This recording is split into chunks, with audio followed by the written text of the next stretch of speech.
오늘은 빌립보서 3장 17절로부터 4장 1절 말씀을 중심으로 해서 이와 같이 주 안에 서라라는 제목으로 같이 은혜를 나누고자 합니다.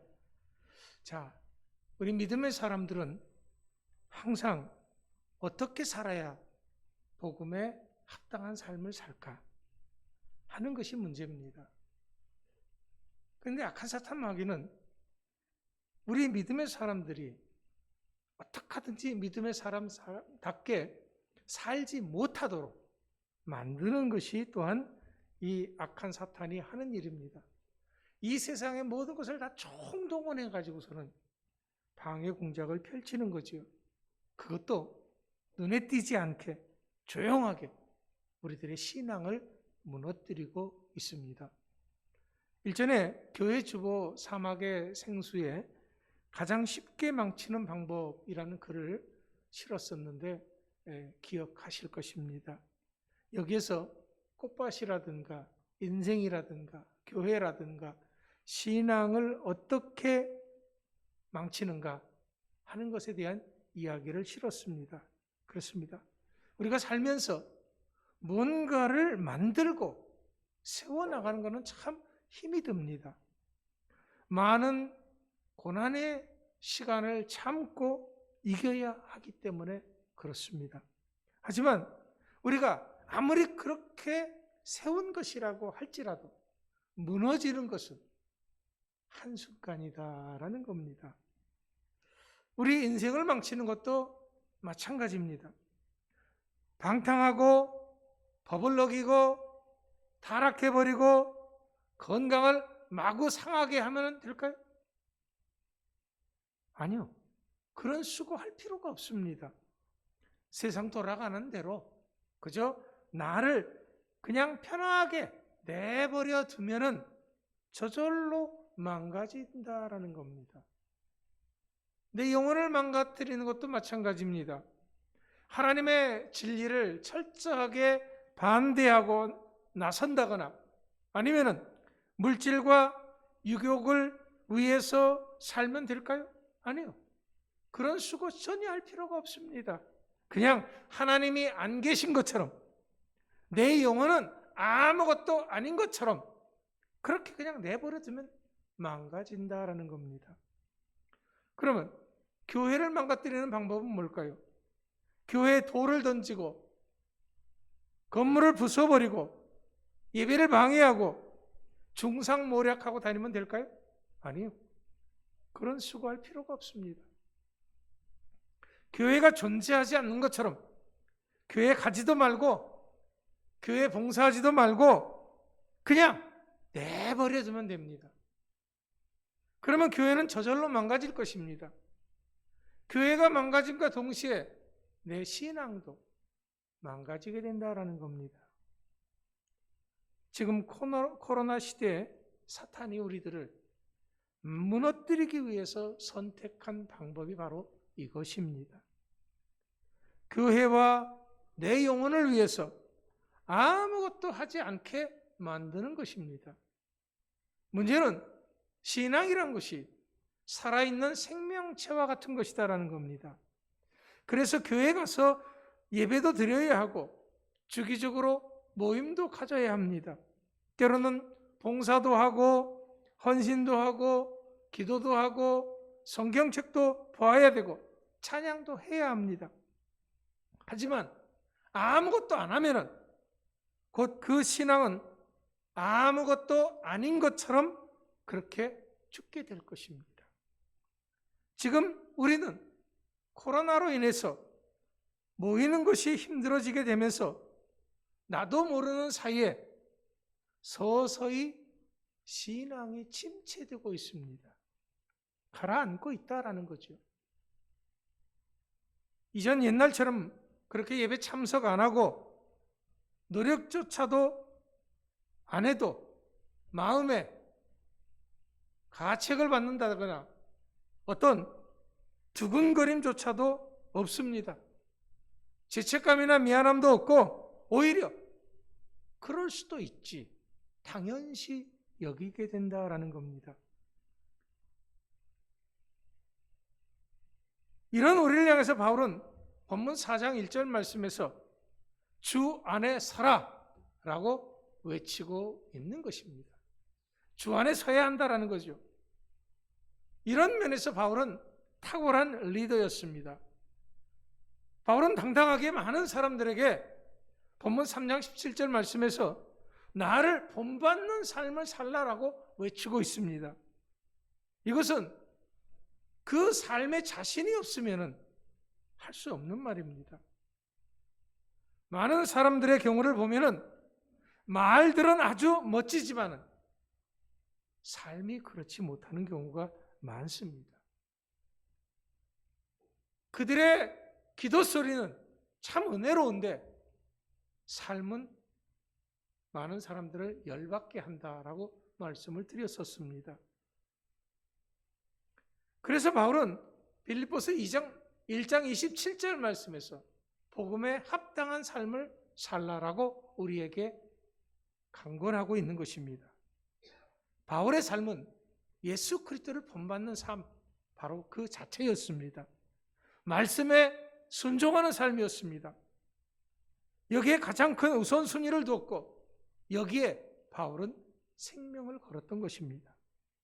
뿐만 아니라 바울을 따르는 사람들 역시 17절 말씀에서처럼 바울을 본받는 삶을 살고 있습니다. 그래서 그들은 바울을 위해서라면 목숨이라도 내놓을 각오를 하였던 것입니다. 바울은 바로 이런 삶을 사는 사람들을 눈여겨보고 오늘날의 우리들도 믿음에 흔들리지 말고 게으르지 말고 그렇게 살라라고 말씀하시는 것입니다. 하지만 문제는 이렇게 바울처럼 또 바울을 따르는 사람들처럼 그렇게 말씀에 순종해서 사는 사람들이 아주 찾아보기 힘들 정도로 적다라는 겁니다. 그래서 주님께서도 마지막 때 믿음의 사람들을 보겠느냐라고 말씀하시는 것입니다. 대부분의 사람들은 18절 말씀에서 지적하듯이 십자가의 원수로 살아가고 있습니다. 그렇다면 사람들이 도대체 어떻게 살기에 바울이 그렇게 강력하게 십자가의 원수로 산다고 말하는 것입니까? 본문 19절 말씀에서 이런 사람들의 마지막은 멸망이다라고 단정지어까지 말하고 있습니다. 지옥이 기다리고 있을 뿐이다라는 거죠. 그렇다면 많은 사람들이 왜 이렇게 십자가의 원수로 스스로 멸망의 길을 가고 있느냐라는 겁니다. 그것은요, 무엇보다도 이들의 신앙에 문제가 생겼기 때문에 그렇습니다. 어떤 문제요? 이들은 더 이상 하나님을 믿는 사람들이 아니다라는 거예요. 왜? 하나님을 믿는다고 한다 그러면요, 하나님의 말씀에 순종을 해야 돼요. 성경에서 하라고 하는 대로 사는 것이 하나님의 사람입니다. 그런데 많은 사람들이 하나님을 믿지 않는다는 것은 하나님의 말씀대로 살지 않는다라고 하는 그런 겁니다. 이들은 예수님의 구속의 은혜를 헌신짝처럼 내버렸습니다. 그렇다면 이들은 하나님이 따로 있어요. 이들은 우리가 알고 우리가 믿는 하나님이 아니라 이들이 하나님이 따로 있다라는 거예요. 이들이 하나님이 누굽니까? 이들이 하나님은요, 19절 말씀에서 이야기하듯이 그들의 배다라는 거예요. 배. 아니, 배가 어찌 하나님이에요? 하실는지 모르지만은 이들은 오로지 자신의 만족을 위해서 산다라는 거예요. 자신의 정욕과 쾌락을 위해서 산다고 하는 겁니다. 나의 기쁨과 나의 즐거움을 위해서 산다라는 거예요. 그렇기 때문에 만족을 위해서라면은 이들은 무엇이든지 서슴없이 망설임 없이 움직입니다. 어떤 대가를 치르더라도 거침이 없고요, 물질과 시간을 아낌없이 쏟아붓습니다. 자신의 만족을 위해서, 기쁨을 위해서, 또한 누구든지 이것에 걸림돌이 된다고 한다면 가차없이 망가뜨립니다. 수단과 방법을 가리지 않고 싸워 무너뜨립니다. 그래서 이런 사람들의 영광은, 즉 그들의 마지막은 본문 19절 말씀에서 부끄러움이라고 이야기하고 있는 것입니다. 부끄럽다라고 하는 말은요, 벌거벗었다라는 말이에요. 이 단어는 사람의 은밀한 부분을 가리킬 때 쓰는 말입니다.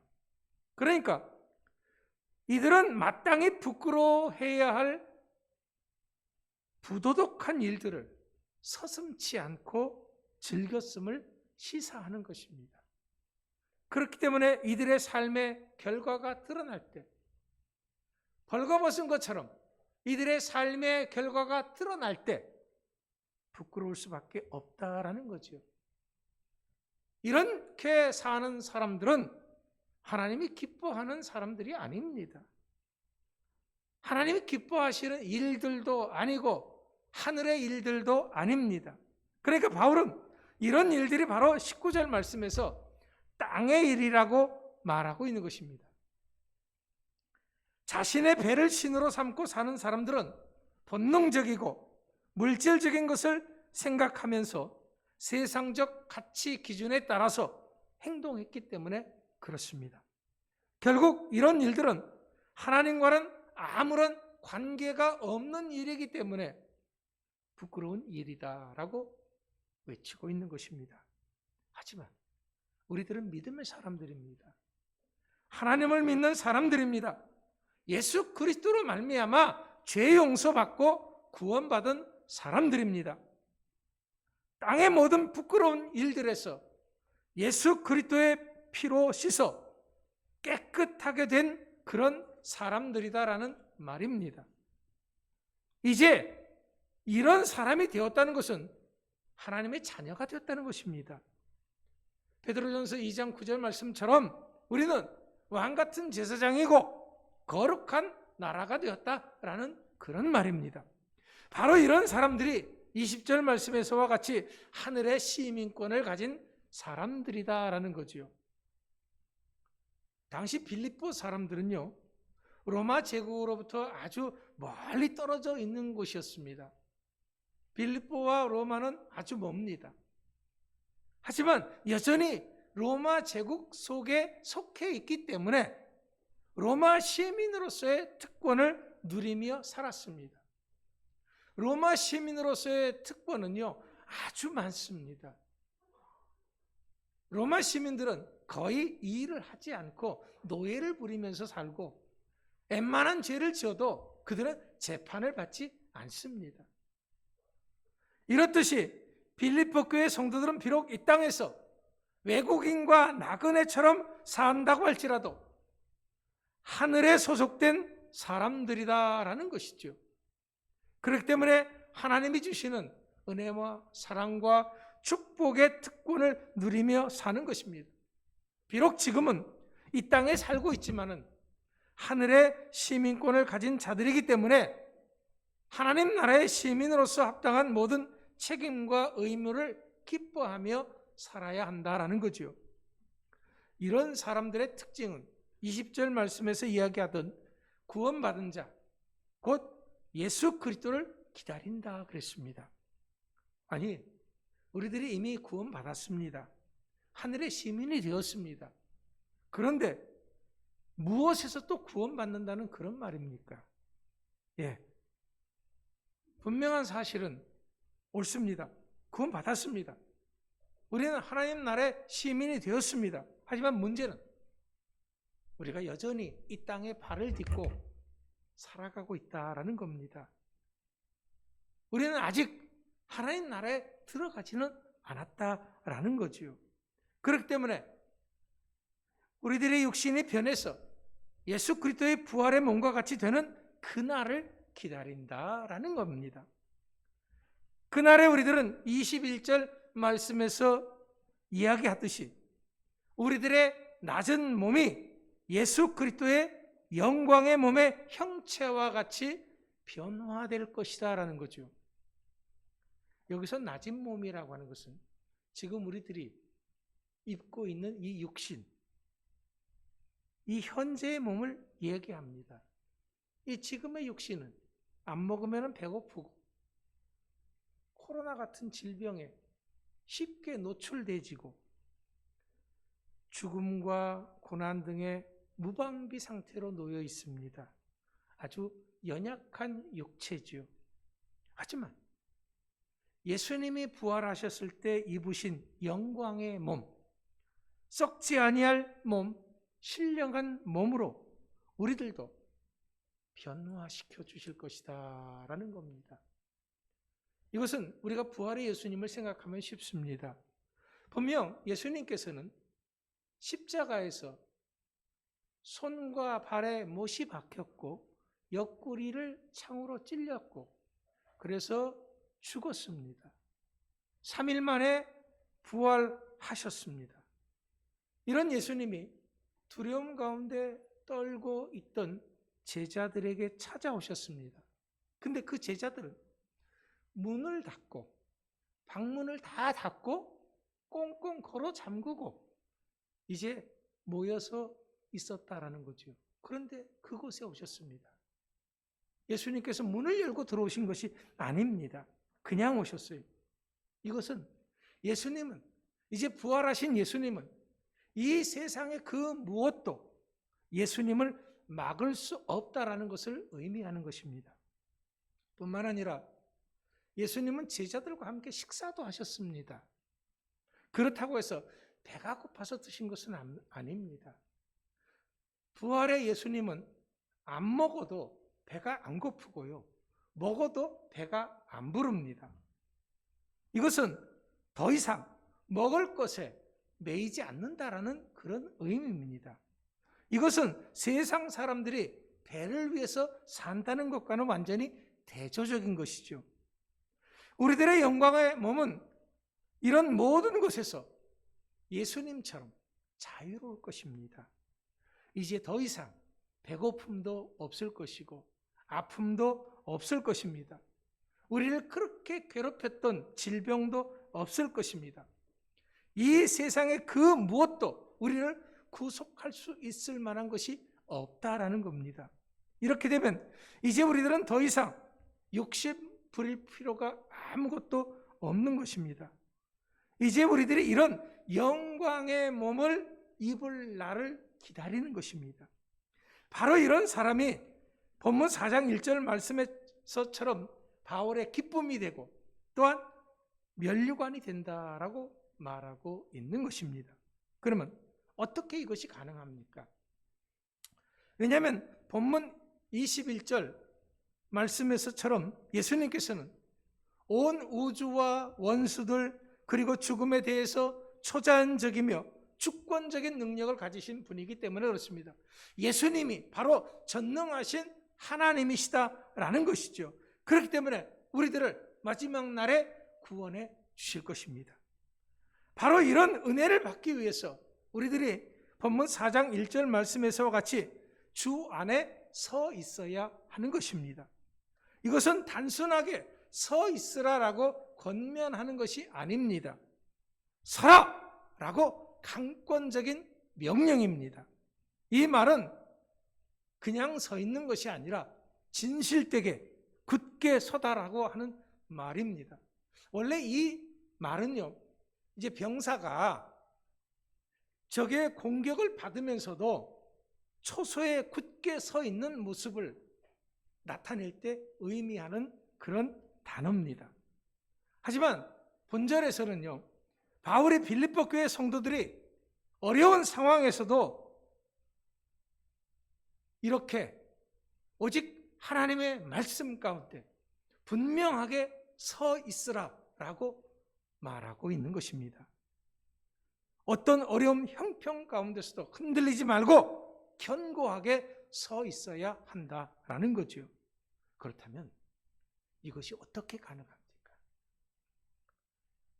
어떻게 이렇게 어렵고 힘든데 사탄의 공격이 계속되어지는데 굳게 서 있을 수 있겠습니까?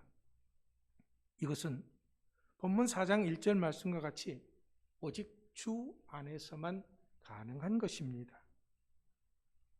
우리들 역시 어려운 시험을 당할 때 굳게 서 있을 수 있는 것은 내 힘과 내 능력이 아닙니다. 그러겠죠? 오직 주 안에서만 가능한 것입니다. 내게 능력 주시는 자 안에서 모든 것을 할 수가 있습니다. 우리는 주의 성령의 충만함을 입어서 우리 앞에 오는 어떤 악한 사탄 마귀도 능히 이기고 설 수 있는 것입니다. 우리가 주님과 동행할 때 굳게 서 있을 수 있습니다.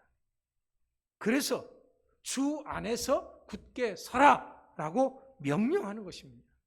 그렇다면 이제 우리들도 주 안에서 굳게 서 있으므로 더 이상 어떤 상황에서도 흔들리지 않는 여러분들 되시기 바랍니다.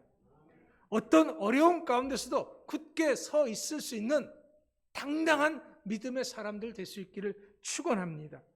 그래서 주님의 기쁨이 되고 면류관을 받을 수 있는 모두가 될 수 있기를 간절히 축원합니다. 기도하겠습니다. 하나님 감사합니다.